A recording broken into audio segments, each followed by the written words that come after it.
Hi YouTube. So there are questions you can ask yourself as a screenwriter about your script, or which somebody can ask you, which will demonstrate that you know what the script's about, what's really going on, that kind of stuff. It helps you explore it and boil stuff down. So I wanted to go through some of those, and we can talk about Avatar. Remember that? Wow. Right. So the first question is, what's the basic idea, theme, premise of your script?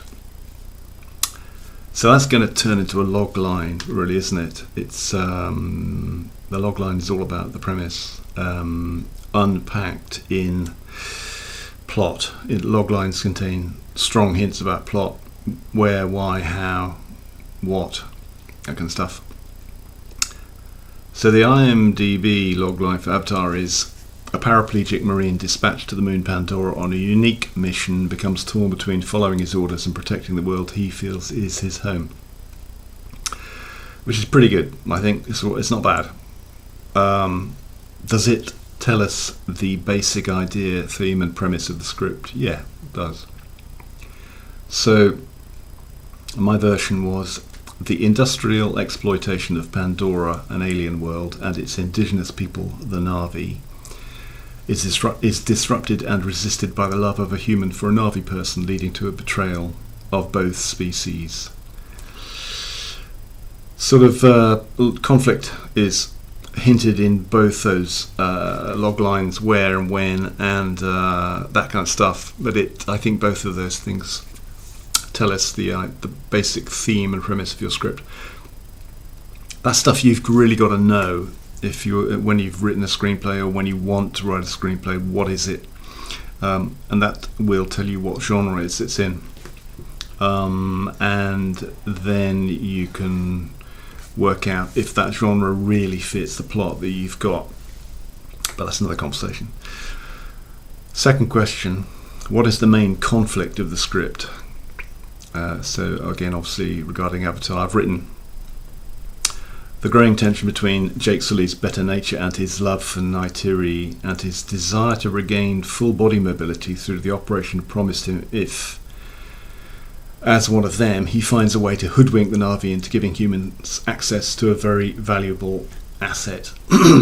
So let me know if you think that really covers the main conflict of Avatar, which all goes on really inside Jake Sully, in his moral compass, in his heart, very much in his heart, because his love for Neytiri maps his moral journey of the whole thing. This is wrong, I can't do this anymore, I'm going to give up the operation to give me my legs back, and I'm just going to go all out to do the right thing. So I think all the conflict, we see the conflict outside in the jungle between Quaritch military and the Na'vi, but it all actually goes on inside.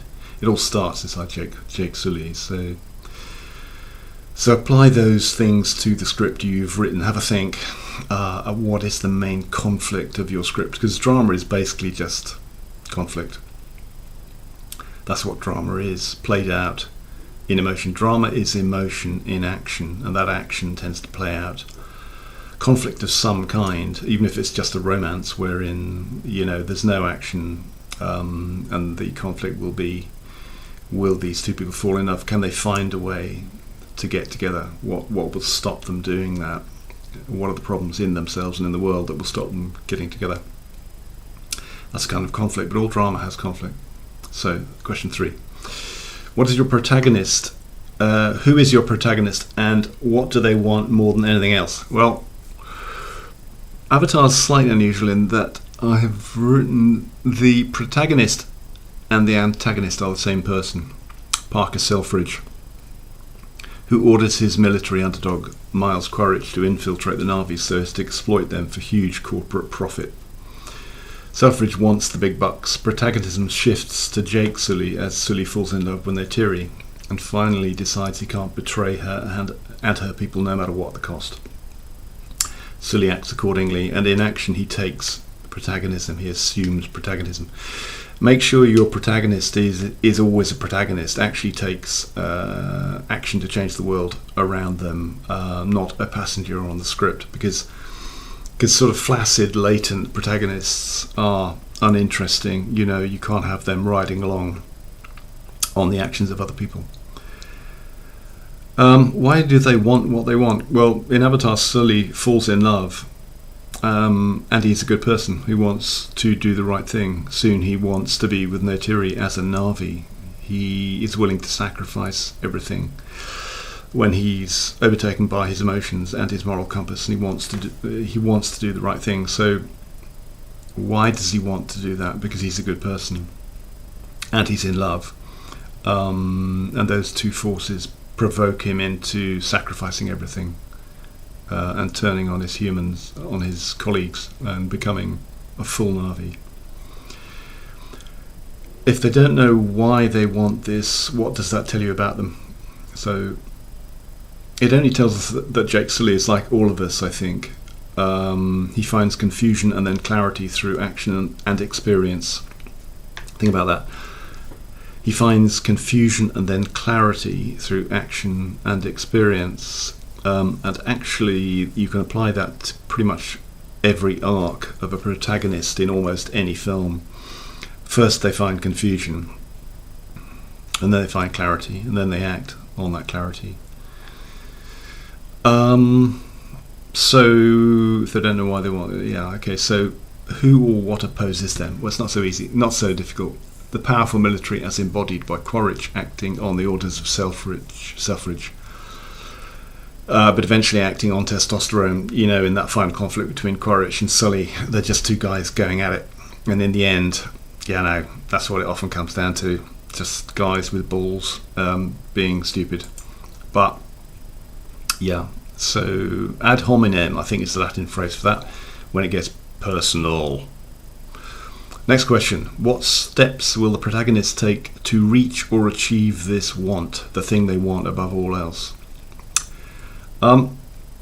Having outed himself as an opponent of Selfridge and Quaritch, Sully is committed and by now a wanted man. His life is in danger, or his freedom is.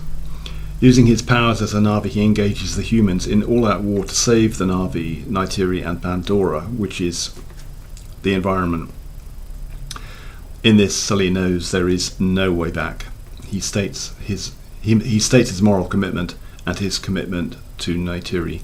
So you get that point of no return where the hero turns to face their destiny in the context of the narrative. There is no way back. And of course, because there is no way back, it drives much more extreme action, and the willingness to sacrifice everything. Next question: What counter steps will this lead their opponent to make? So their opponent being the baddies, Quaritch, Selfridge, the corporation using the military power. The answer is more force, because Quaritch just pours more and more force into the problem to try and make it go away and does more damage. Next question and last. Do these steps and counter steps enmesh the opponent in an epic battle? Oh yeah, yes they do. And in Sully's rebirth as a very able-bodied Na'vi with Neytiri. So that shows you that James Cameron understood what his script was and how to make things work, what protagonism is, and the film tells us that the writers of the film and the director knew all those things and followed all those steps that an audience can map and experience by watching and getting involved instinctively, because it's all about instinct. People don't watch films with their eyes, they watch them with their hearts.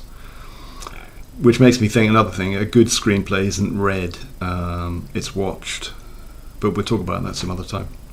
Okay.